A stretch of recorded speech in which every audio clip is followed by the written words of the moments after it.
सौरभ हत्याकांड, video conferencing room में साहिल को देखकर रो पड़ी मुस्कान। कोर्ट ने हिरासत 15 अप्रैल तक बढ़ाई।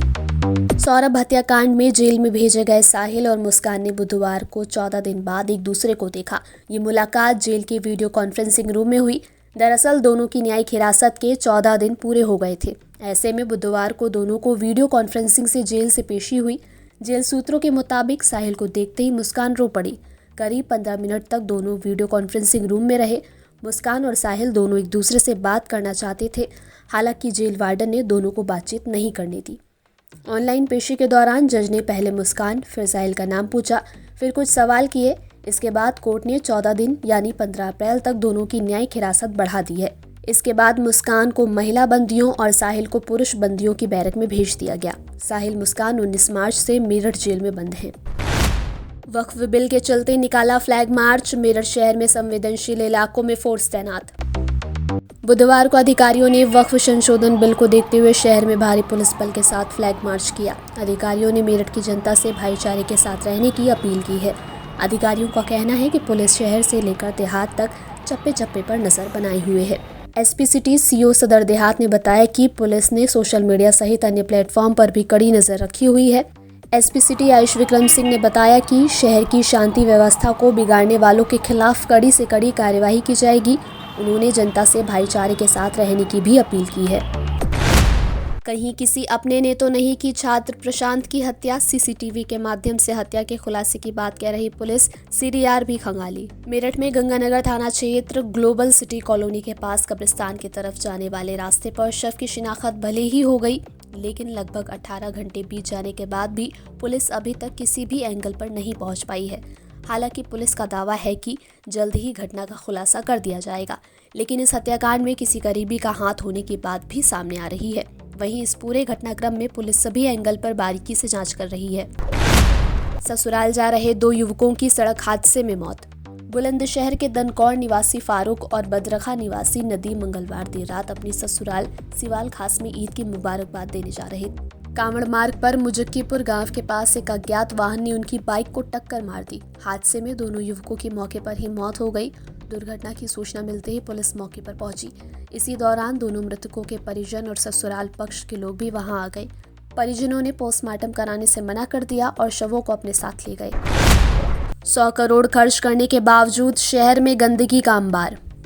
मेरठ शहर में सफाई के नाम पर हर साल करीब 100 करोड़ रुपए खर्च हो रहा है, लेकिन ना तो स्वच्छता सर्वेक्षण की सूची में आज तक शहर साफ शहरों की सूची में शामिल हो पाया और ना ही शहर से गंदगी और कूड़े का बदबूनमा दाग ही धुल पाया। हर साल नगर निगम को मुंह को खानी पड़ रही है। स्वच्छता सर्वेक्षण 2024 में भी नगर निगम ने दावे पेश किए हैं, लेकिन बाहर से आई टीम के निरीक्षण में सफाई की पोल खुल गई। डॉक्टर हरपाल सिंह प्रभारी अधिकारी का कहना है कि पूरे साल सफाई के संसाधनों पर 100 करोड़ रुपए खर्च हो जाते हैं। लगातार सफाई के बाद भी नालों में सिल्ट से इनकार नहीं किया जा सकता है, लेकिन जनता को भी जागरूक होना चाहिए। अगर नालों में कूड़ा डालना बंद हो जाए तो सफाई पर भी कम खर्च होगा। मौलाना शहाबुद्दीन रजवी बरेलवी बोले, वक्फ संशोधन बिल से मुसलमानों को कोई खतरा नहीं। ऑल इंडिया मुस्लिम जमात के अध्यक्ष मौलाना शहाबुद्दीन रजवी बरेलवी ने कहा कि वक्फ संशोधन बिल आज पार्लियामेंट में पेश कर दिया जाएगा और हमें उम्मीद है कि इंशाअल्लाह पार्लियामेंट से बिल पास हो जाएगा। उन्होंने कहा कि मुसलमानों को इस बिल से डरने की ज़रूरत नहीं है, क्योंकि इस बिल से मुसलमानों को कोई खतरा नहीं होगा, बल्कि इस बिल से मुसलमानों को फ़ायदा होगा। वक्फ बिल लोकसभा में पेश। लोकसभा में वक्फ संशोधन विधेयक पेश करने के बाद संसदीय कार्य मंत्री किरेन रिजिजू ने कहा, अध्यक्ष महोदय जी, ये वक्फ बोर्ड का जो प्रावधान किसी मस्जिद, किसी मंदिर, किसी धार्मिक स्थल का व्यवस्था का कोई लेना देना नहीं है। ये सिंपली एक प्रॉपर्टी का मैनेजमेंट का विषय है। ये कोई मुसलमान अपना ज़कात देता है, फितरा देता है, उसको हम पूछने वाला कौन होते हैं? ये आपका धार्मिक भावना से जुड़े हुए चीज है, उसमें सरकार का कोई लेना देना नहीं है। लेकिन ये वक्फ प्रॉपर्टी का मामला है, लेकिन वक्फ प्रॉपर्टी का मैनेजमेंट करता है, मुतवालिज करता है। ये आपको इतना बेसिक ये फर्क जो है अगर समझ में नहीं आते या जानबूझ करके आप नहीं समझना चाहते हैं तो मेरे पास इसका कोई इलाज नहीं है। अध्यक्ष महोदय जी, लोकसभा में अखिलेश का सरकार पर तीखा वार। समाजवादी पार्टी के मुखिया और सांसद अखिलेश यादव ने भाजपा पर कटाक्ष करते हुए कहा, खुद को दुनिया की सबसे बड़ी पार्टी कहने वाली पार्टी अभी तक अपना राष्ट्रीय अध्यक्ष नहीं चुन पाई है। माननीय सदस्य लोग ये कह रहे हैं कि हमारे सदस्य नहीं है यहाँ पर जो हमारे साथी हैं, लेकिन अध्यक्ष महोदय मैं ये कहना चाहता हूँ, ये जो बिल लाया जा रहा है, भारतीय जनता पार्टी में एक मुकाबला चल रहा है। भारतीय जनता पार्टी के अंदर मुकाबला चल रहा है कि खराब हिंदू कौन बड़ा है। और ये बात अध्यक्ष महोदय मैं ऐसे ही नहीं कह रहा हूं। जो पार्टी ये कहती हो कि दुनिया की सबसे बड़ी पार्टी है, अध्यक्ष महोदय वो अपना राष्ट्रीय अध्यक्ष नहीं चुन पाए अभी तक।